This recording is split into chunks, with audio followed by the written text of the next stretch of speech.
모두 일어나셔서 인내성으로 예배로 나아갑니다.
거룩한 주일입니다.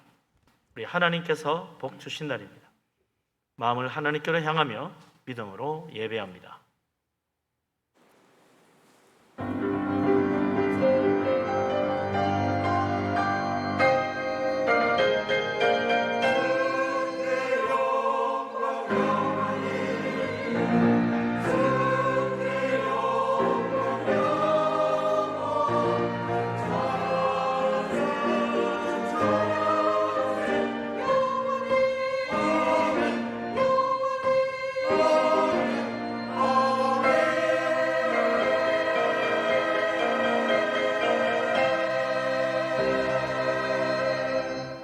여호와를 경외하며 그의 길을 걷는 자마다 복이 있도다. 네가 네 손이 수고한 대로 먹을 것이라. 내가 복되고 형통하리로다. 너는 평생에 예루살렘의 번영을 보며 내 자식의 자식을 볼지어다. 이스라엘에게 평강이 있을지어다. 아멘. 전능하신 하나님, 은혜로우신 하나님, 만복의 근원 되신 우리 아버지 하나님, 우리를 사랑하시고 또한 축복하시고 또한 우리를 은혜 가운데 이끄심을 감사합니다. 모든 것이 하나님의 은혜의 손길이요, 지금까지 산 것도 우리 하나님의 축복인 줄로 믿습니다. 하나님, 감사하는 믿음으로 주께 나오며 하나님 배웠기를 원합니다. 우리에게 성령의 충만한 은혜를 내려 주시옵소서. 우리가 다 성령의 큰 감동하심을 받아 영으로 진리로 예배하며 살아계신 하나님 얼굴을 배우는 복된 예배가 되게 하여 주옵소서. 이 모든 말씀을 우리 주님 예수 그리스도 이름으로 기도합니다. 아멘. 우리 하나님 앞에 허물과 죄를 고백하며 회개합니다. 아버지 하나님, 사랑이 많으신 하나님, 긍휼이 풍성하시고 은혜가 한이 없으신 우리 아버지 하나님, 우리를 불쌍히 여겨 주시옵소서. 참으로 허물 많고 어리석고 미련하고 완악한 죄인입니다. 불순종과 거역함과 우리 속에 온갖 탐욕과 교만과 어리석은 생각과 또한 미움과 다툼과 원수 맺는 것과 분노와 원망이 가득한 어리석은 인생입니다. 십자가의 피로 깨끗하게 씻어주시길 원합니다. 회개하는 심령으로 주께 나아오니 성령께서 우리를 새롭게 하시고 변화시켜 주셔서 온전케 하여 주시옵소서. 아버지 하나님, 우리를 사랑하시고 은혜가 풍성하시고 인자가 한이 없으시며 노하기를 더디하시며 우리의 모든 죄와 허물을 용서하신 아버지 하나님, 주님 앞에 나아갑니다. 우리를 불쌍히 여겨 주시옵소서. 주님의 십자가 은혜를 의지합니다. 우리 속에 있는 모든 더러운 죄와 온갖 악한 죄악을 다 회개하오니 주님 깨끗하게 씻어주시고 거룩한 하나님의 자녀로 새롭게 하여 하나님 얼굴을 배울 수 있도록 인도하여 주시옵소서. 예수 그리스도 이름으로 믿사오며 기도합니다. 아멘. 사도신경으로 신앙 고백합니다. 나는 전능하신 아버지 하나님 천지의 창조주를 믿습니다. 나는 그의 유일하신 아들 우리 주 예수 그리스도를 믿습니다. 그는 성령으로 잉태되어 동정녀 마리아에게서 나시고 본디오 빌라도에게 고난을 받아 십자가에 못 박혀 죽으시고 장사된 지 사흘 만에 죽은 자 가운데서 다시 살아나셨습니다. 하늘에 오르시어 전능하신 아버지 하나님 우편에 앉아 계시다가 거기로부터 살아있는 자와 죽은 자를 심판하러 오십니다. 나는 성령을 믿으며 거룩한 공교회와 성도의 교제와 죄를 용서받는 것과 몸의 부활과 영생을 믿습니다. 아멘. 찬송가 384장을 찬양합니다.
이제 김세창 장로님 기도합니다.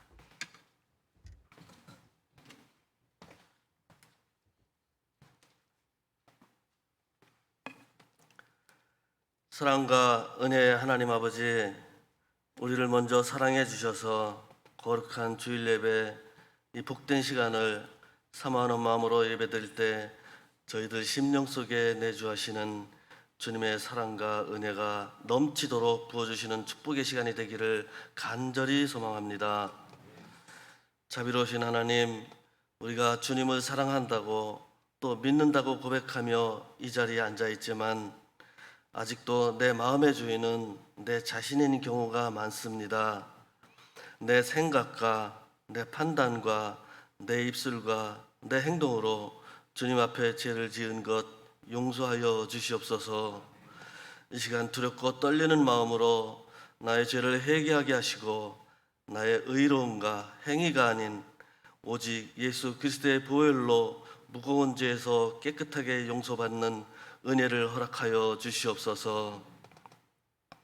은혜의 하나님, 우리 분이엘 교회 성도들 가정가정마다 주님의 강하신 오른팔로 붙들어 주시옵소서.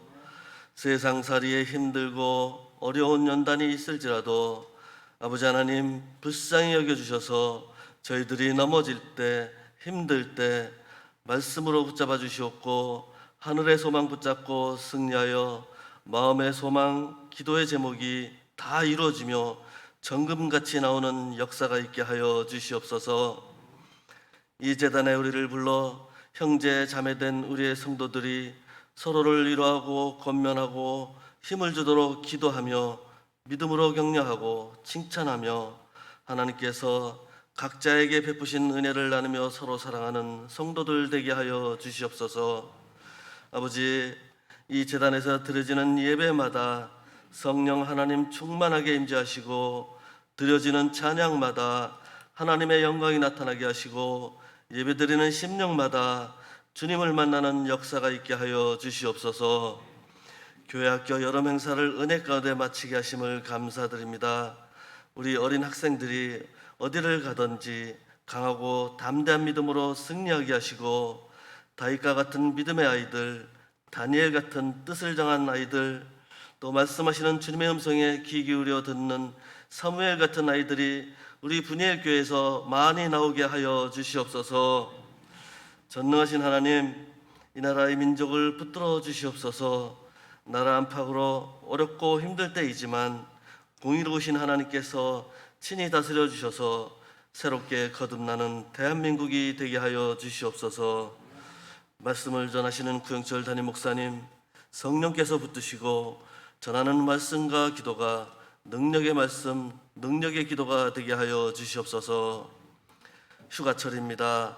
우리 성도들 어디를 가든지 건강하게 하시고 안전으로 지켜주시며 늘 성령 충만케 하여 주시옵소서. 호산나 성가대가 주님을 찬양합니다. 찬양의 말씀이 우리의 기도와 고백이 되게 하여 주시옵소서. 살아계신 예수 그리스도 이름으로 감사하며 기도드렸사옵나이다. 아멘.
할렐루야.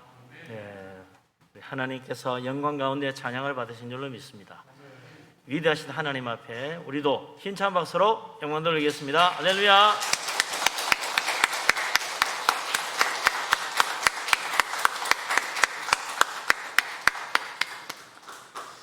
예, 우리 하나님은 우리의 믿음을 기뻐하십니다. 주님 앞에 우리가 오늘 다 믿음으로 나왔는데 하나님께서 우리를 사랑하셔서 한없는 은혜와 축복을 물붓듯이 부어주시기를 바랍니다. 아멘. 우리 서로 인사하고 축복하며 교제하도록 합니다. 반갑습니다. 사랑합니다. 축복합니다. 은혜 충만하시고 다 범사에 강건하시기 바랍니다. 하나님께서 영육간에 지켜주시기를 바랍니다. 아멘. 하나님 말씀 봅니다.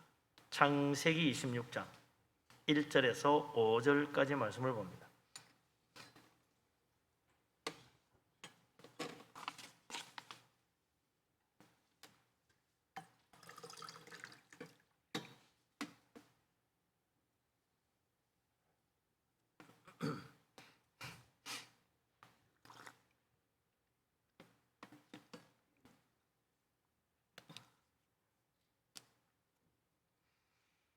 다 같이 창세기 26장 1절에서 5절까지 말씀을 한 목소리로 받들어 읽겠습니다. 아브라함 때 첫 흉년이 들었더니 그 땅에 또 흉년이 들매 이삭이 그랄로 가서 블레셋 왕 아비멜렉에게 이르렀더니 여호와께서 이삭에게 나타나 이르시되 애굽으로 내려가지 말고 내가 내게 지시하는 땅에 거주하라. 이 땅에 거류하면 내가 너와 함께 있어 내게 복을 주고 내가 이 모든 땅을 너와 내 자손에게 주리라. 내가 내 아버지 아브라함에게 맹세한 것을 이루어 내 자손을 하늘의 별과 같이 번성하게 하며 이 모든 땅을 내 자손에게 주리니 내 자손으로 말미암아 천하 만민이 복을 받으리라. 이는 아브라함이 내 말을 순종하고 내 명령과 내 계명과 내 율례와 내 법도를 지켰음이라 하시니라. 아멘.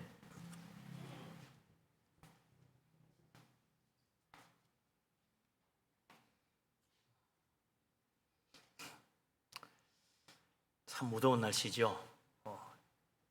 에어컨을 틀어도 덥습니다. 더웠기만 하는 게 아니고 아주 그냥 습기가 많아가지고 땀이 나도 마르질 않아요. 굉장히 흔히 하는 말로 불쾌지수가 높죠. 몸이 찝찝하기도 하고요. 그런데 이번 주 또 일주일 내내 또 비가 온다 그래요. 어떻게 된 일인가 했더니 장마비가 계속 할 거라고. 아니 장마가 언제 끝났는데 7월 달이면 다 끝나는데 장마가 아직도 끝이 안 나고 8월도 이제 뭐 내일 모레면 중순인데 장마비가 내려야 되네. 참 이상하다. 잘못 들었나 생각했어요. 그래서 다시 보니까 장마 전선이 다시 올라와가지고 비가 내린다 그래요. 이야, 이거 참 희한하다. 지금 어떻게 장마가 7월 중순 되면 이미 다 끝나야 되는데 8월 달 되도록 장마비가 내리다니 진짜 이상기후구나, 진짜 기상이변인가, 뭐 그런 생각이 들 정도죠. 온난화 때문에 온 세계가 요새 뭐 기후로 몸살을 앓습니다. 유난히 덥고 말이죠. 뭐 이상하게 춥고 뭐 그런 일이 생기죠. 뭐 한 작년인가요, 재작년인가요, 뭐 시베리아에 뭐 온도가 38도 올라갔다. 이야, 거기는 좀 북극 옆인데 어떻게 30도 넘어가다니 말이 되나요? 그것도 32, 3도도 아니고 37, 8도 올라갔다니 그럼 완전 찌는 거죠. 하여튼 세상이 좀 이상해졌다 이거죠. 우리나라도 뭐 봄에는 비가 또 너무 안 와가지고 메말라서 가뭄이라고 뭐 야단이고 걱정했는데 이젠 비가 또 계속 내리는데 너무 내려서 또 잘못하면 산사태 난다고 또 조심해라고 그래요.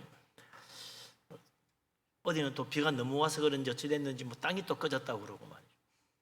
하여튼 기상이변에 곳곳에 이상한 현상들이 자꾸 생기고 있습니다. 그런데 이게 뭐 오늘 현대에 와서만 그런 건 아니에요. 사실은 옛날에도, 오랜 옛날에도 뭐 홍수도 나고 가뭄도 나고 그랬었죠. 오늘 우리가 읽은 창세기 26장에도 흉년에 대한 이야기로 시작합니다. 1절에 보면 아브라함 때 첫 흉년이 들었다 그랬어요. 첫 흉년. 그러니까 아브라함이 가나안 땅 들어오고 첫 흉년인지, 이 세상을 창조하시고 난 이후로 처음으로 흉년이라는 말이 나왔으니 이때가 첫 흉년인 건지, 이게 아브라함 때 흉년이 생기더니 또 흉년이 생기는 거예요. 그래서 그 아브라함 아들 때 이삭 때 와서 또 흉년이 생겼다는 거예요. 이 흉년이 그냥 잠깐 비 좀 안 오고 이런 정도가 아니고 굉장히 심각했던 것 같습니다. 가나안 땅 전체가 흉년이 들어가지고 먹을 게 없는 거예요. 그러니까 아브라함이 견디다 못해가지고 애굽으로 내려갔지 않습니까? 그 가서 또 이제 애굽은 워낙 풍요한 곳이라 부자가 되어 돌아왔습니다만 그게 끝이 아니더라 이거죠. 아브라함의 아들 이삭에게 다시 또 이삭의 시대에 또 흉년이 찾아왔다. 그래서 어떡합니까? 또 가나안 땅에 먹을 게 없어지니 먹을 것을 구하러 저 풍요로운 애굽으로 가야 되겠다고 생각했는지 그랄로 갔다는 거예요. 그랄은 블레셋 땅이죠. 그 당시에는 블레셋이라는 나라가 없었으니까 블레셋 땅에 가면 거기에 바닷가 지중해 쪽으로 쭉 해안 도로가 있습니다. 그 해안 도로 따라 쭉 내려가면 애굽까지 말이죠. 아주 길도 좋고 직선 도로에 그냥 쫙 내려가면 뭐 빨리 가는 사람 일주일, 느리게 가도 열흘이면 다 도착합니다. 애굽에 갑니다. 애굽에 가는 가장 빠른 길이 지중해 해안도로라 그쪽으로. 그래서 그랄로 간 거죠. 두말 안 해도 하나님은 딱 보니까 얘가 그랄로 가는 거 보니 애굽으로 가려고 그러는 거구나. 대부분 알는 거죠. 애굽에는 나일강이라는 게 있어가지고 가뭄 걱정이 없어요. 아무리 가물어도 나일강의 풍요한 물로 말이죠. 항상 이 농사를 지을 수 있는 겁니다. 곡식이 항상 넘쳐요. 양식을 하면 언제든지 구할 수 있어. 이삭은 홀몸이 아니잖아요. 가족들이 있잖아요. 가장입니다. 흉년에 먹을 양식을 구해야 됩니다. 그러니 어떻게 해요? 가족을 살리기 위해서 양식을 구하러 애굽으로 가는 것이 당연한 결정일 거예요. 근데 이것이 인간적인 생각이었다는 겁니다. 2절에 보면 하나님의 생각은 달라요. 흉년에 양식을 구하러 애굽으로 가려고 그랄로 거쳐가니까 하나님께서 이삭의 생각과는 전혀 다른 말씀을 하시는 거예요. 그 2절에 나옵니다. 뭐라고 그럽니까? 같이 읽어보죠. 2절 같이 읽겠습니다. 여호와께서 이삭에게 나타나 이르시되 애굽으로 내려가지 말고 내가 내게 지시하는 땅에 거주하라. 아멘. 하나님이 지금 흉년이고 먹을 게 없지만 애굽으로 내려가지 말라는 거예요. 거기 가면 물론 풍성한 곡식이 있고 뭐 양식 먹을 게 많겠죠. 근데 하나님이 내가 너에게 지시하는 땅에 거주하라는 거예요. 이거 계속 머물러 있으라는 거예요.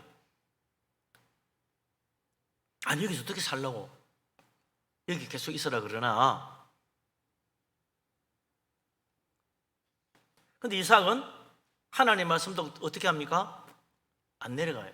우리가 여기 보면 우리 5절까지 읽었는데 그다음 6절에 보면 이삭이 그랄에 거주를 합니다. 안 내려갑니다. 그랄에 왔다가 거기 머물러요. 하나님이 애굽 내려가지 말고 이 땅에 있으라니까 그대로 있는 거예요. 아브라함, 이스라엘의 자손들, 이스라엘 조상들이죠.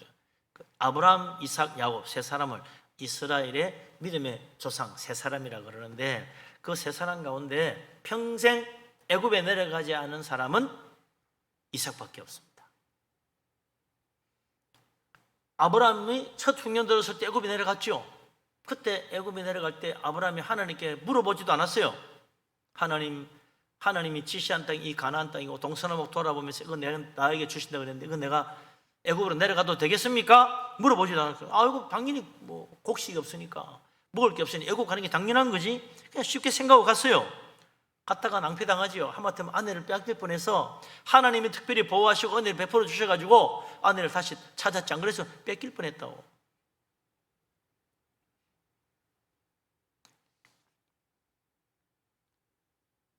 자기 판단, 자기 생각 따라가다가 그만 낭패당할 뻔한 거 아닙니까? 하나님의 놀라운 약속도 축복도 다 허물어질 뻔했어요. 우리가 믿음으로 산다는 사람이 말이죠. 함부로 내 생각, 내 판단대로 가면 안 됩니다. 하나님 인도하시면 뭔가 잘 봐야 돼요. 야곱 때도 그랬죠. 야곱 때는 흉년이 그냥 드는 게 아니고 7년 흉년이 들어서 한 해 지나고 둘째 해야 되니까 정말 이제 다 죽을 판이야. 먹을 게 하나도 없어요. 그래서 어려운 가운데 양식 구하러 갔다가 그곳에 죽은 줄 알았던 아들 요셉이 거기 살아있는 거죠. 그래가지고 애굽에 총리가 돼 있어. 거기서 다 여기 오시오. 그래가지고 온 집안 다 애굽으로 내려가서 거기서 살지 않습니까? 아예 거기 그냥 터잡고 살았어요. 그렇지만 야곱은 그냥 내려가지 않습니다. 야곱은 하나님께 기도하고 내려가죠. 하나님, 정말 이 약속의 땅에 머물러 있어야 될 텐데 애굽에 가는 게 하나님의 뜻입니까? 물어봐요. 하나님이 안심하고 내려가라. 내가 그곳에서 네 자손을 큰 하늘의 별처럼 많게 내가 번성하게 해주겠다.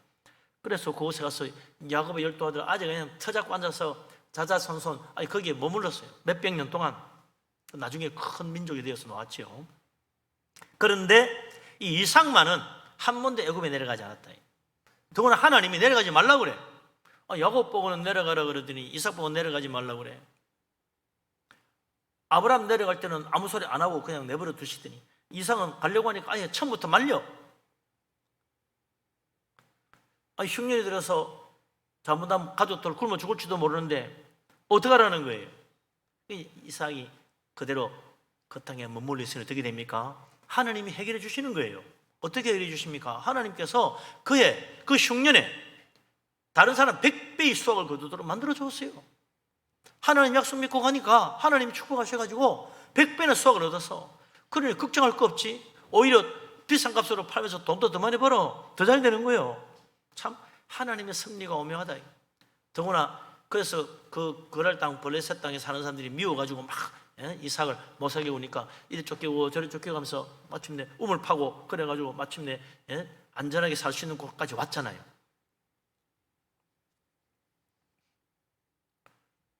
우리 하나님은 정말 하나님 말씀 믿고 가면 하나님 도와주세요. 하나님 책임져 주신다 이거죠.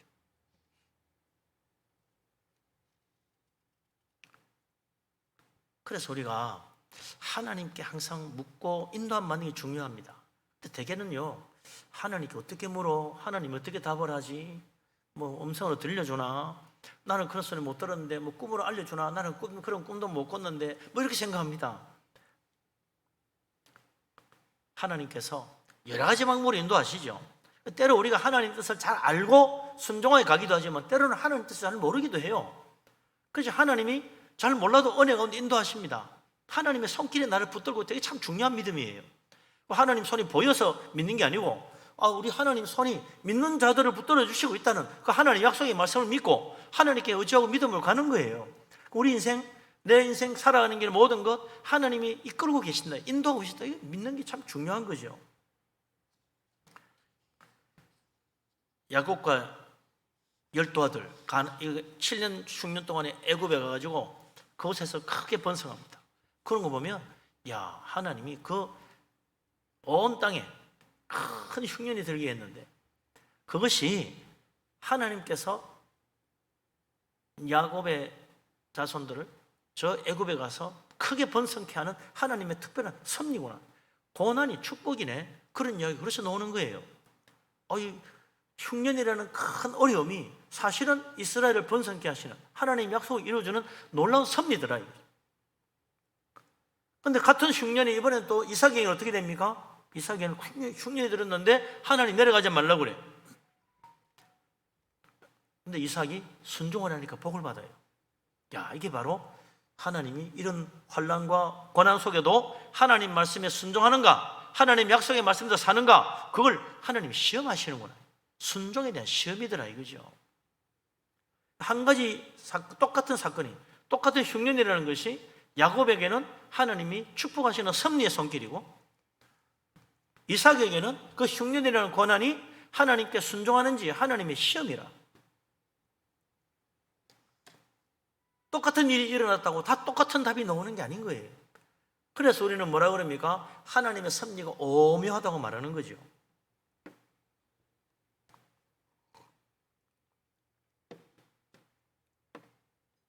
어떤 사람에게는 인생의 고난이 하나님의 축복이 될 수도 있고 징계가 될 수도 있어요. 누가 알아요? 되게 자기가 알아요. 내가 이래서 하나님의 징벌을 받는구나 깨닫는 때가 있어요.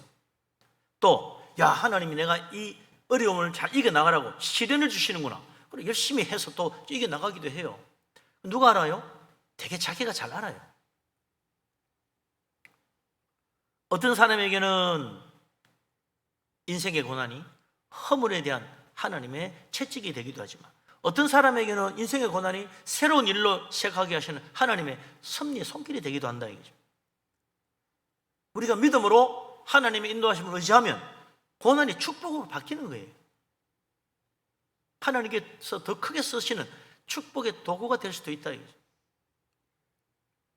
어떤 사람에게는 질병이 하나님의 징계도 되지만 어떤 사람에게는 하나님이 나를 새롭게 하시는 축복의 손길이 될 수도 있다 이거죠.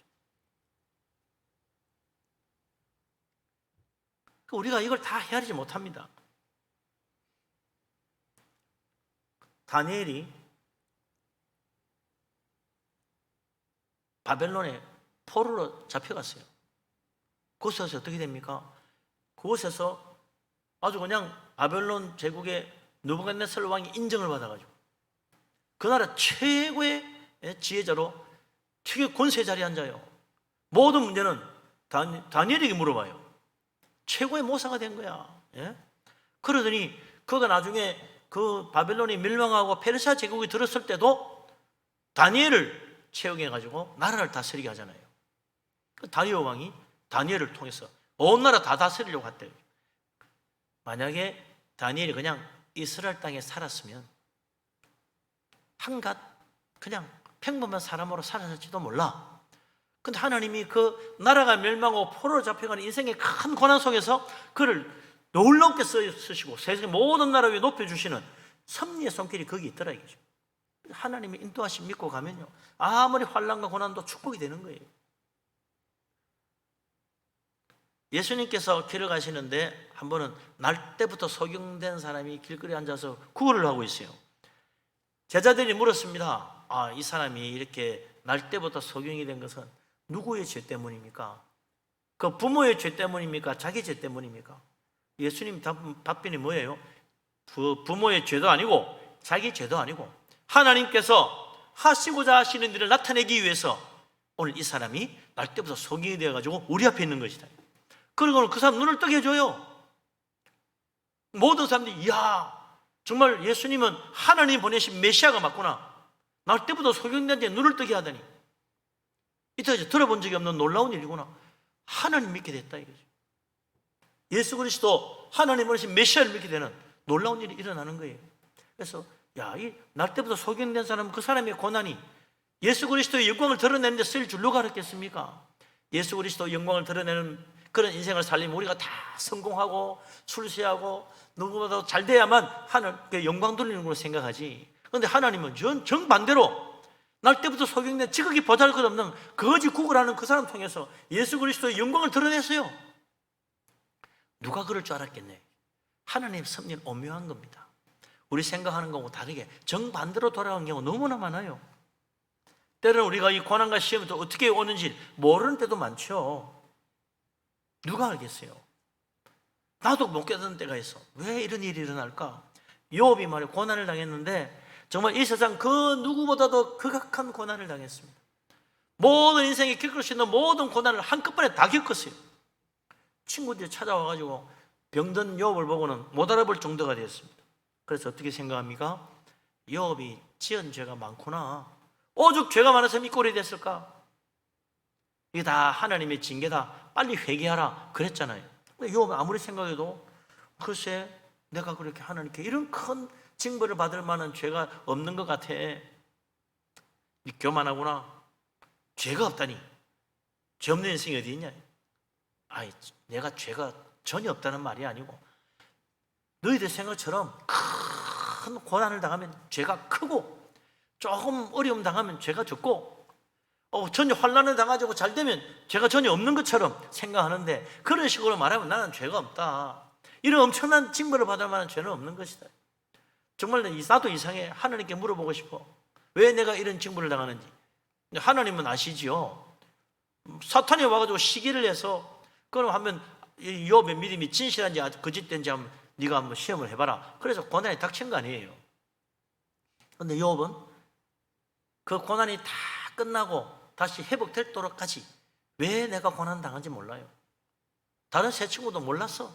왜 욥이 고난 당한지 몰라. 이게 사탄의 시험인 줄을 몰랐다고. 그러고는 끝나요. 욥이 왜 고난을 당했는지 하나님만 끝까지 아십니다. 아무도 모르는 거예요. 우리 인생도 그런 경우 많아요. 내가 하나님 뜻 다 알고 하나님 말씀대로 산다. 그런다 할지라도 내 인생에 겹치는 내가 생각지 못한 어려움과 환난과 시험을 다 깨닫고 하나님 뜻이 이거구나 하면서 사는 사람 거의 없습니다. 뭐 인생 중에 몇 가지는 깨달을 수 있겠지요. 우리는 그래서 하나님 의지해야 돼요. 하나님께 맡겨야지. 나를 판단해도 안 되고 남을 판단해도 안 돼요. 하나님의 섭리의 손길이 있다고 믿어야지. 함부로 생각해서 저 사람 저런 어려움 당하는 거 보니까 죄가 많구나. 저 사람 저런 큰 질병을 앓는 거 보니까 하나님께서 심판하시는구나. 함부로 그러면 안 된다 이거죠. 도대체 믿음이 너무 좋아서 욥처럼 고난 당할 수도 있는 것이고 참으로 이스라엘 나라가 하나님 앞에 범죄하여 바벨론에 멸망당하고 포로로 잡혀가서 70년 고난받고 오는 것처럼 진짜 죄 때문에 심판할 수도 있는 거고 누가 합니까? 하나님이 하세요. 함부로 판단하면 안 된다 이거죠. 우리 예수님 그러잖아요. 비판하지 말라고 판단하지 말라고 그랬어요. 하나님께 맡겨야 돼요. 원수 갚는 것조차도 하나님 앞에 가면요 이야기가 달라질 수 있다니까. 저 흉악한 놈 내가 원수 갚아야 된다고 할지 하는데 하나님이 그게 내 죄값으로 그래 될 수도 있어. 우리 생각에 어디 내가 억울하다고 생각하지만 하나님 앞에 가면 오히려 내가 더 하나님 앞에 벌받을 인간이 될 수도 있는 거예요. 그래서 우리가 겸손해야 됩니다. 하나님 앞에 엎드리고 주님께 맡겨야 돼요. 그렇게 하나님 의지하면 우리 하나님이 위로하시고 축복하시고 가장 복된 길로 인도해 주십니다. 우리 하나님의 선한 손길을 믿으시기 바랍니다. 아멘. 자, 그래서 이제 이 이삭이 말이죠. 진짜 하나님의 인도하심 보고 아니 어려울 때 도대체 이 가나안 땅에 그대로 머물러 있으라니 어떡하라는 거지? 그러나 하나님의 뜻이 있을 거야 하고 믿고 그대로 순종하여 그 땅에 머무릅니다. 양식을 구하러 애굽에 가는 것은 당연한 일 같지만 하나님의 생각은 그렇지 않았다. 왜 하나님이 막으셨는가? 중요한 이유가 있는 거예요. 그 이유가 이제 3절 4절에 나옵니다. 우리 2절부터 3절 4절 말씀 다시 한번 읽어보십시오. 2절부터 4절까지 같이 읽겠습니다. 여호와께서 이삭에게 나타나 이르시되 애굽으로 내려가지 말고 내가 네게 지시하는 땅에 거주하라. 이 땅에 거류하면 내가 너와 함께 있어 네게 복을 주고 내가 이 모든 땅을 너와 내 자손에게 주리라. 내가 내 아버지 아브라함에게 맹세한 것을 이루어 내 자손을 하늘의 별과 같이 번성하게 하며 이 모든 땅을 내 자손에게 주리니 내 자손으로 말미암아 천하 만민이 복을 받으리라. 아멘. 예, 이 하나님께서 이삭에게 말씀하기를 네가 이 땅에 머물러 있으면 내가 아브라함에게 맹세한 것을 다 이루어 가지고 아브라함에게 주기로 한 약속을, 축복의 약속을 다 내가 이루어 주겠다. 아브라함이 받을 복을 너에게 다 주겠다라고 말씀하신 거예요. 그래서 그 4절 말씀에 보면 아브라함이 하나님께 받은 축복이잖아요. 네 자손을 하늘의 별과 같이 번성하게 하고 이 가나안 땅 다 내가 네 자손에게 주고 네 자손으로 말미암아 천하 만민이 복을 받게 해주겠다 하신 그 약속의 말씀이 그대로 이제 이삭에게 넘어간다는 거예요. 아브라함이 받은 축복을 이삭이 이어받는데 어떻게 받느냐? 아브라함의 자식이 누구냐? 이삭 하나밖에 없잖아. 이삭이야말로 아브라함의 유일한 아들이고 합법적인 상속자고 아브라함이 특별히 100세 믿음으로 기다려가 낳은 아들인데 누가 아브라함의 축복을 이어받겠나? 이삭밖에 없다. 아무리 따져봐도 이삭이다. 이삭이야말로 아브라함의 유일한 자식이다. 이렇게 생각되잖아요. 근데 하나님은 네가 아브라함의 유일한 자식이니까 내가 너의 복을 줘가 아브라함처럼 번성하고 하늘의 별처럼 잘 되고 네 자손 번성하게 해주겠다. 그냥 저절로 되는 게 아닌 거예요. 이게 이삭이 아브라함이 받은 그 놀라운 축복과 약속을 이어받으려면 하나님이 지시한 이 약속의 땅 가나안 땅에 머물러 있어야 한다는 겁니다. 왜 그래요? 아브라함은 하나님의 부르심 받고 어떻게 합니까? 자기가 살던 곳 갈대아 우르 그 엄청나게 번성한 살기 좋은 그 땅을 다 버리고 하나님 인도하심 따라 하나님 이끄시는 손길을 믿고 나왔어요. 가나안 땅으로 왔어요. 왜 나왔어요? 하나님의 약속을 믿고 나온 거예요.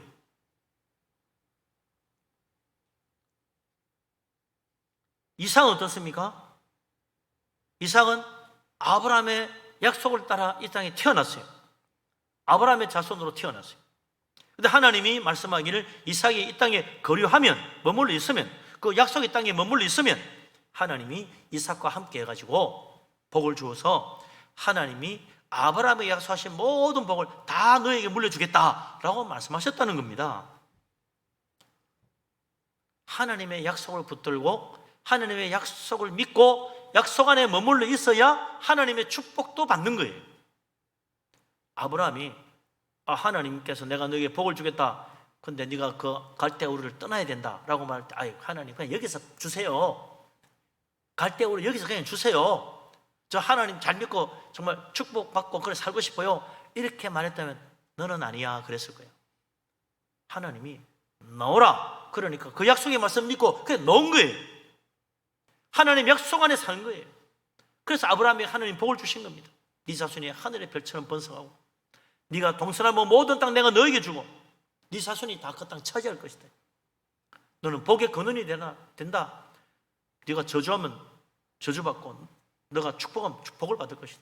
이런 놀라운 복을 하나님 허락하셨잖아요. 근데 그게 이제 이삭에게 이어졌는데 아브라함의 혈통으로 말하면 이삭이 당연한 상속자니까 축복도 하나님 약속도 다 자동으로 이어받는다. 그게 아니라는 거예요. 아브라함이 하나님 약속 믿고 갈대아 우르에서 나온 것처럼 이제는 이 이삭이 하나님 약속을 믿고 애굽 땅으로 가지 않고 약속의 땅에 머무는 거예요. 비록 흉년일지라도 약속을 믿고 하나님 말씀 안에 머무는 거예요. 그때 하나님이 내가 아브라함에게 준 모든 복을 너에게 주겠다라고 말씀하셨다는 거예요. 축복을 이어받으려면 약속을 붙잡아야 됩니다. 하나님의 약속 안에 머물러야 하나님의 축복이 우리에게 주어지는 거예요. 그래서 아브라함의 자손은 사실은 혈통이 중요한 게 아니고 약속에 대한 믿음이 중요하다는 거죠. 그래서 오늘날도 누가 진짜 아브라함의 자손이냐? 저 이스라엘 땅에 사는 유대인들이 아브라함 자손이냐? 그들이 혈통으로 말하면 합법적인 아브라함의 자손이겠죠. 그러나 성경은 절대로 그렇게 이야기하지 않습니다. 마태복음 3장 9절에 세례 요한이 뭐라고 말합니까? 아브라함의 혈통의 자손인 유대인들에게 너희가 속으로 아브라함의 우리 조상이라고 생각하지도 말라고 그랬어. 말은 그냥 생각도 하지 말해. 내가 너희에게 이르노니 하나님이 너희 이 돌들로도 아브라함의 자손이 되게 하시리라 그랬잖아요. 혈통으로 말하면 유대인들이 예나 지금이나 우리가 아브라함의 자손이야, 아브라함의 축복도 우리 것이야 라고 말할지 모르지만 하나님은 그렇잖아요. 너희들 아브라함의 혈통 이어받았다고, 아브라함이 우리 조상이, 우리는 아브라함 자손이라고 그렇게 생각도 하지 마라. 입 밖에도 내지도 말아라. 중요한 건 믿음이야. 아브라함은 혈통 하나도 없는, 아브라함의 피라고 한 방울도 안 섞인 이 돌 가지고도 아브라함 자손 만들 수 있어. 하나님의 놀라운 축복은 믿음으로 이어지는 것이다. 그걸 이야기한 거 아니에요? 아브라함의 혈통을 이어받았다고 아브라함의 축복도 이어받는 게 아니라는 것입니다. 이삭이야말로 아브라함의 육신의 아들이요 적법한 상속자지만 아브라함의 믿음을 이어받아야 아브라함의 축복을 받는 것입니다. 그래서 사도 바울은 갈라디아 3장 7절에서 뭐라고 말합니까? 그런즉 믿음으로 말미암은 자들은 아브라함의 자손인 줄 알지어다 그랬어요. 아브라함의 축복을 이어받은 자손은 다른 사람이 아니라 아브라함의 혈통이 아니고 아브라함과 같은 믿음을 가진 사람이 아브라함의 복을 받고 아브라함과 같은 믿음을 가진 사람이 저 천국에 가는 거예요. 예수님이 부자와 거지 나사로 이야기할 때 마지막에 어떻게 됩니까? 이 거지가 죽어서 어디로 가요? 하늘나라 가서 누구 품에 안깁니까? 아브라함 품에 안깁니다. 그건 뭐예요? 저 불쌍한 거지, 정말 행편없는 사람, 저런 사람은 아브라함의 자손이라 할 수가 없어 라고 생각했는데 그 사람이 아브라함 품에 안겨서 이 사람이야말로 진짜 아브라함의 자손이다. 그걸 예수님이 말해주는 거 아닙니까? 뭐 때문에 그랬어요? 믿음 때문에. 하나님의 약속의 말씀 붙드는 믿음 때문에 그는 죽어서 아브라함 품에 안긴 거예요. 아무리 세상에 살 때고 아무리 부자고 아무리 좀 세상 떵떵거리고 살아도 말마다 잔치하면서 진짜 이 세상에서 천국 같은 인생을 사는 그런 자라도 하나님 말씀 믿지 않고 하나님 믿는 믿음 안에 머물지 않으니 죽어서 지옥 간 거예요. 그래서 불꽃 가운데 고민하면서 물 한 방울만 찍어달라고 그러지 않습니까? 다 아브라함이 혈통을 받았겠지. 근데 하나님, 예수님 말씀은 진짜 아브라함 품에 안기는 자는 믿음으로 산 사람이다. 그걸 이야기한 거죠. 아니나 다를까 그 지옥 불꽃 가운데 고통하는 그 사람이 뭐라고 그래요?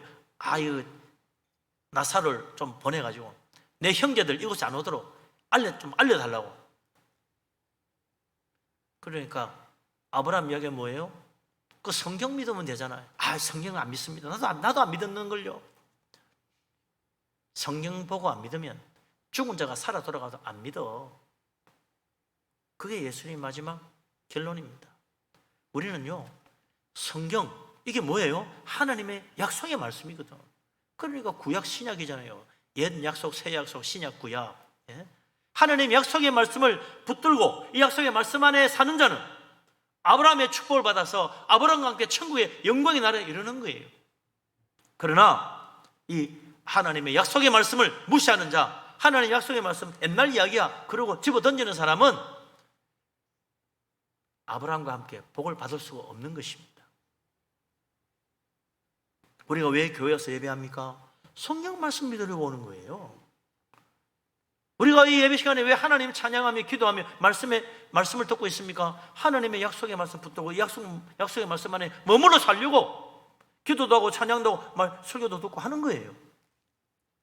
이거 붙들지 않으면 다 헛일입니다. 여기 와서 아무리 멋진 찬양 듣고 오늘 은혜 받았네 그러고 하면 뭐예요? 약속의 말씀 안에 살지 않으면 그 인생 헛된 거예요. 진짜 아브라함 자손이 될 수가 없다 이거죠. 우리는 당군의 자손입니다. 그게 중요한 게 아니에요. 믿음으로 아브라함 자손이 돼야 된다. 믿음으로 말미암는 자는 아브라함의 자손인 줄 알지어다 그랬잖아요. 우리 예수 그리스도 믿는 믿음으로 말미암아 아브라함의 자손으로 아브라함의 축복을 이어받은 이삭처럼 우리도 아브라함의 축복을 이어받은 하나님의 백성, 하나님의 자녀라는 사실을 믿으시기 바랍니다. 아멘. 그래서 우리가 진짜 예수 그리스도 십자가 은혜 안에 머물러야 됩니다. 예수님께서 하나님의 어린 양으로 이 땅에 오셔서 세상 죄를 지고 십자가에 자기를 희생 제물로 내어주었잖아요. 그 예수 그리스도 믿고 예수 그리스도 안에 있으면 성경은 말합니다. 결코 정죄함이 없다. 죄와 죽음에서 해방된다고 그랬어요. 영원한 생명이 그 속에 있는 거예요. 예수 그리스도, 내 죄를 위해 십자가에 지신 그 주님을 믿고 주님 안에 머물러 있는 사람은, 예수 그리스도 안에 있는 사람은 죄도 죽음도 지옥도 절대로 건드릴 수 없습니다. 우리는 믿음 안에 천국의 백성, 예수 그리스도 안에 있는 사람이기 때문에 영원한 생명의 축복이 주어지는 거죠. 우리 예수님 말씀하셨어요. 나는 참 포도나무요 너희는 가지다. 가지가 포도나무에 붙어 있어야 열매를 맺는다고 그랬습니다. 그러므로 누구든지 예수 그리스도 믿고 포도나무 대신 예수 그리스도 안에 붙어 있으면 열매를 많이 맺어서 하나님께 영광을 돌리게 된다고 그랬어요. 누구든지 예수 그리스도 참 포도나무 대신 주님을 떠나지 않고 그 주님 안에 머물리는 자는 새로운 피조물이요, 열매 맺는 사람이요, 하나님 영광 돌리는 사람입니다. 이전 것은 지나가고 옛 사람은 없어지고 새 사람으로 변화되고 거듭난 인생으로 살게 되는 것입니다. 하나님께서 우리를 그리스도 안에서 온전케 하시고 아브라함의 축복을 이어받게 하시고 저 천국의 영광의 나라에 이르게 하신다는 사실을 믿으시기 바랍니다. 그래서 우리는 예수 그리스도 안에 있습니다. 예수 그리스도 안에 어떻게 들어갑니까? 믿는 거예요. 예수 그리스도 믿는 거예요. 예수 그리스도 주님 안에 설리면요, 예수님을 내 안에 모셔야 돼. 그러면 내가 예수님 안에 들어가는 거예요. 참 묘한 거예요. 이 영적인 놀라운 비밀은 너무 신비로운 거죠. 어떻게 내가 예수님 안에 들어가나? 예수님 이름 적어놓고 그 속에 들어가나? 아니요. 예수님을 내 마음에 영접하면 내가 예수님 안에 들어가는 거예요. 신비한 일입니다. 예수 그리스도 주님을 정말 내 마음 중심에 나의 주님, 나의 목자, 내 인생의 인도자로 온전히 모시고 정말 예수 그리스도 안에서 정죄함이 없고 영원한 생명의 축복을 누리는 하나님의 자녀, 거듭난 하나님의 백성 되시기를 주의 이름으로 축원합니다. 아멘. 그래서 복은 하나님이 주십니다. 복은 하나님이 주세요. 흉년이지만 애굽의 양식이 흉년의 문제를 해결해 주는 것이 아니고 하나님이 해결해 줄 테니까 너는 약속 안에 머물러 있으라, 이 땅을 떠나지 말고 여기 있으라. 그 하나님 말씀에 이삭이 감동을 받고, 그래, 애굽에 가서 그 풍요로운 양식 속에 있으면 하나님은 잊어버리겠구나.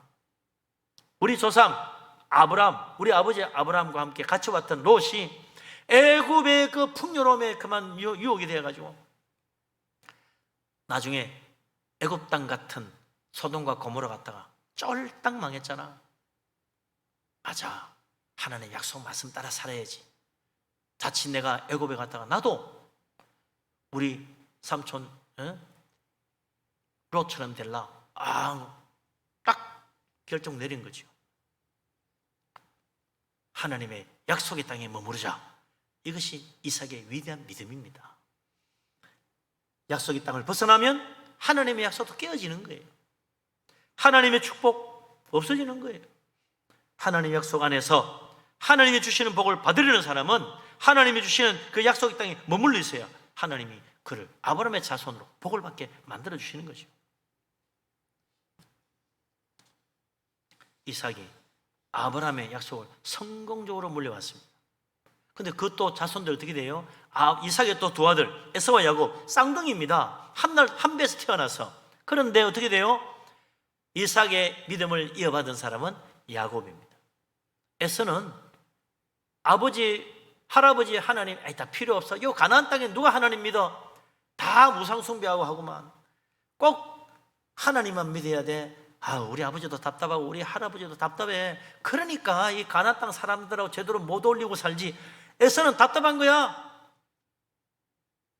앞뒤가 톡톡 막혀서 그렇게 고시시각에 하나님 하지 말고 저 여기 있는 사람들 잘 좀 어울리고 그곳에 가서 뭐 우상도 좀 믿어주는 척하고 하면 얼마나 좋아해.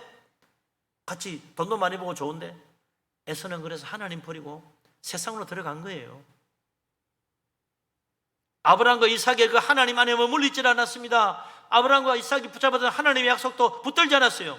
그래서 에서는 영원히 하나님 약속의 축복에서 멀어지고 만 겁니다. 그러나 야곱은 달랐죠.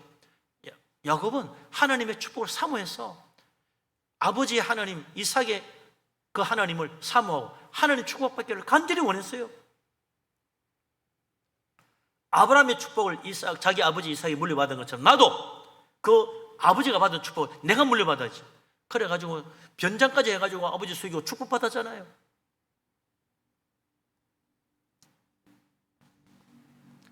하나님의 축복은 믿음을 통해서 이어진다. 이게 중요한 것입니다. 하나님의 축복은요, 믿음을 통해서 이어져요. 우리 가정도 마찬가지입니다. 우리 가정이 어떻게 믿음의 집안으로, 축복받는 집안으로 이어져 갈 수 있느냐? 믿음이 이어져야 돼요. 믿음이 이어지지 않으면 결국은 하나님 축복도 다 놓치는 거예요. 3월 2장에 보면 엘리 제사장이 나오잖아요. 참 볼 때마다 안타까워요. 그 두 아들 홈리와 비느하스가 제사장의 아들로 태어났는데 여호와를 알지 못한다 그랬어요. 아니, 태어날 때부터 날마다 하나님 섬기는 그 제사를 보고 자란 사람이 여호와를 알지 못하다. 이게 무슨 일입니까? 그들은 망나니 같은 인생들이야. 버릇없이 커서 하나님 제사를 무시했어요. 뭔가 악행을 저지르다가 하나님의 저주를 받아가지고 온 집안이 멸종을 하잖아요. 참 안타까운 일입니다. 그래서 우리가 자식을 위해서 기도해야 돼요. 자식 뭐 하라고 기도해요? 훌륭하게 성공하고 잘된 훌륭한 사람 되라고 기도하는 것이 아니라 믿음을 이어받으라고 기도해야 됩니다. 우리의 자녀들이 정말 하나님을 사랑하는 믿음의 자녀가 되고 하나님을 알고 하나님을 섬길 줄 아는 믿음의 자녀가 되도록 기도해야 돼요. 세상에서 아무리 성공하면 뭐예요? 하나님 모르면 결국은 하나님의 축복과도 멀어지고 천국도 없는 것입니다. 나는 하나님 잘 믿고 있으니까 내 자식도 저절로 잘 믿겠죠? 아니에요. 아브라함의 아들 가운데 하나님을 정말 잘 믿은 사람은 이삭밖에 없었어. 이삭의 아들 가운데 정말 하나님을 신실하게 믿고 하나님 축복 이어받은 사람은 야곱밖에 없었어. 부모의 믿음을 따라 자식이 저절로 하나님 잘 믿는 것이 아닙니다. 기도해야 됩니다. 사람 마음 어떻게 해요? 자식이 내 마음대로 되나요? 세상에 제일 어려운 게 자식이라는데. 옛날에 이병철이도 그러잖아요. 다른 건 다 내 생각대로 되는데 안 되는 게 하나 있다. 그게 뭐냐? 자식이에요. 자식. 내 마음대로 안 된다.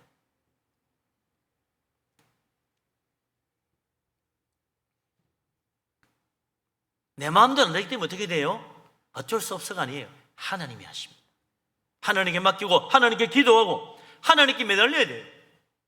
우리 하나님이 인도하시면 놀라운 변화가 일어나는 것입니다. 자녀를 위해 기도하는 것이 부모의 중요한 사명이에요. 약속을 붙들고 살도록 기도해야죠. 우리 교회 모든 성도님들 가정이 아브라함의 아들 이삭이 아버지의 믿음을 이어받고 아버지의 축복까지 이어받은 것처럼 그 자손 되도록 하나님 섬기고 번창하고 복받은 것처럼 우리 교회 모든 성도님의 가정이 자자손손 하나님 섬기고 믿음의 대를 이어감으로 하나님 앞에 축복받아 창작이 되는 복된 믿음의 가정 다 되시기를 주의 이름으로 축원합니다. 아멘. 기도합니다. 전능하신 하나님, 우리를 사랑하시는 하나님, 예수 그리스도 주님의 놀라운 은혜를 믿습니다. 예수 그리스도 주님을 영접하고 주님 안에 머무는 자 포도나무에 붙은 가지처럼 많은 열매를 맺어 하나님께 영광 돌리며 또한 이삭이 아브라함의 믿음을 이어받아 아브라함의 놀라운 축복도 받은 것처럼 하나님, 우리도 우리의 자녀들이 믿음을 이어받고 하나님의 축복을 자자손손 이어받는 복된 믿음의 집안, 우리 하나님 앞에 창작이 되는 복된 믿음의 가정 이루게 하여 주시옵소서. 그리하여 우리 하나님께 영광 돌리기를 원합니다. 자녀를 위해 기도하는 우리 부모가 되고 열매 맺는 역사가 일어나게 하여 주옵소서. 예수 그리스도 이름으로 기도합니다. 아멘. 찬송가 620장을 찬양.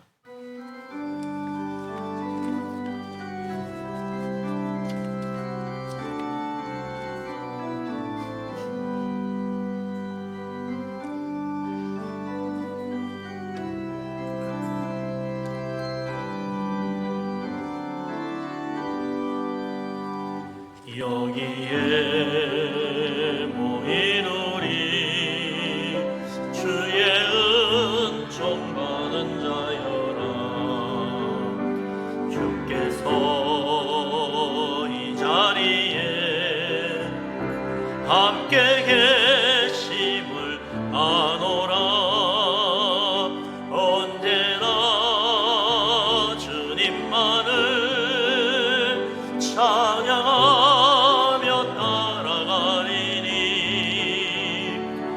시험을 당할 때도 함께 계심을 믿음 더 굳세라. 주가 지켜주신다. 어두운 밤에도 주의 밝은 빛 인도하여 주신다.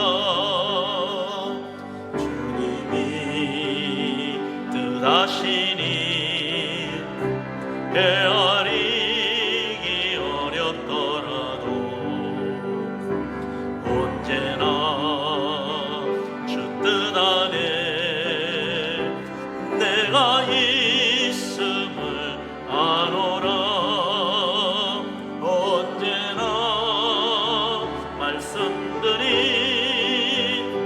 나를 더욱 새롭게 하니 때로는 넘어져도 최후 승리를 믿노라. 이 믿음 더 굳세라. 주가 지켜주신다. 어두운 밤에도 주의 밝은 빛 인도하여 주신다. 여기에 모인 우리 사랑받는 주의 자녀라. 주께서 뜻하신 바 돌이켜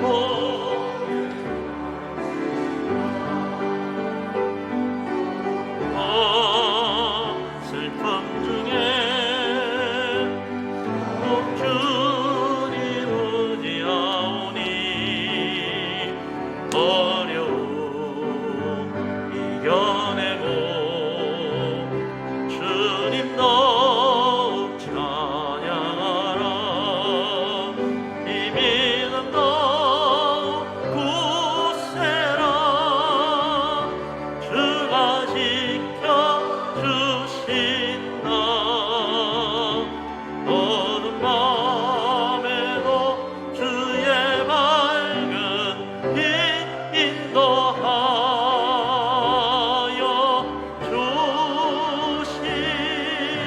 주신다. 할렐루야. 아멘. 감사의 물 드리실 분들이 있습니다. 우리를 돌보시는 하나님 은혜 감사합니다. 범사에 감사합니다. 믿음으로 평강 이루는 가정 되게 하소서. 하나님 감사합니다. 주 예수님 함께 하실 줄 믿습니다. 먼저 그의 나라와 의를 구하는 가정 일터되기를 원합니다. 인자하시고 자비로우신 주님 은혜 감사합니다. 범사에 감사해서 여러분들이 예물을 드렸습니다. 구제헌금과 또 성미로 바쳤습니다.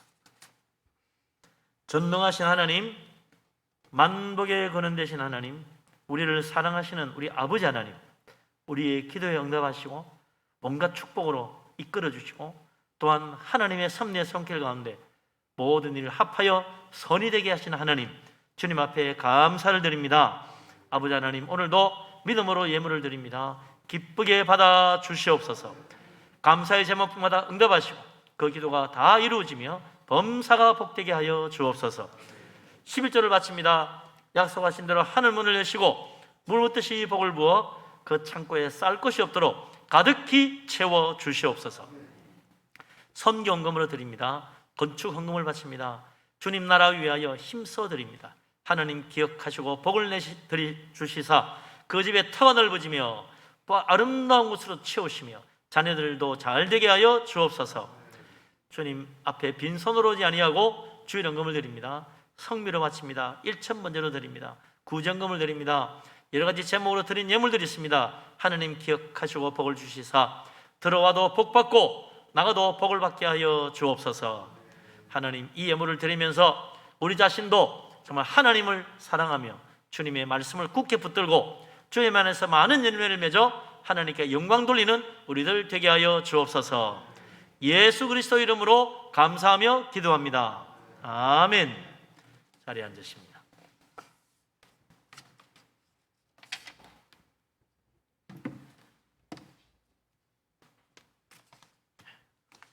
교회 앞에 소식을 알립니다. 오늘 오후 예배는 우크라이나 선교 예배가 되겠습니다. 우크라이나 지금 뭐 전쟁통에 정말 나라가 큰 어려움을 겪고 있는데 많은 기독교인들이 또 어려움을 당하고 있습니다.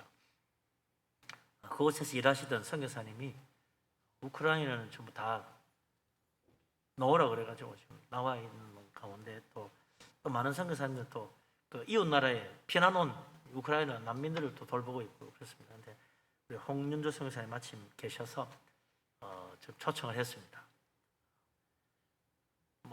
오후에 오셔서 또 우크라이나 소식도 듣고 또 기도도 나눌 수 있는 그런 귀한 시간 되기를 바랍니다.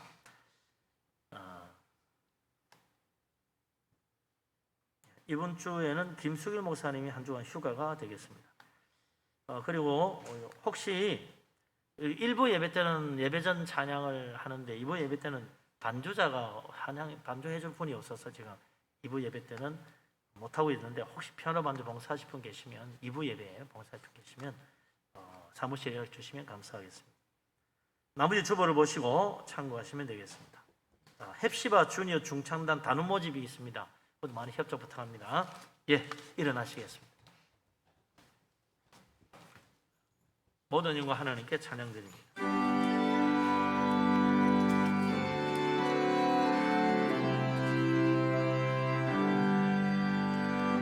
모든 영광을 하나님께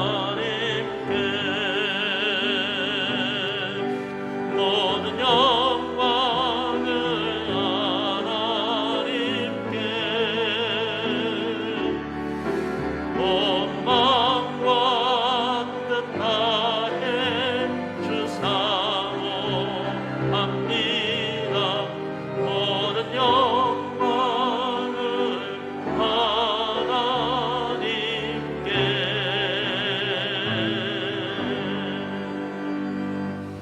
여호와는 내게 복을 주시고 너를 지키시기를 원하며 여호와는 그 얼굴을 내게 비추사 은혜 베푸시기를 원하며 야훼는 그 얼굴을 내게로 향하여 드사 평강 주시기를 원하노라. 이제는 우리 주님 예수 그리스도의 놀라우신 은혜와 아버지 하나님의 크신 사랑과 보혜사 성령님의 교통하심이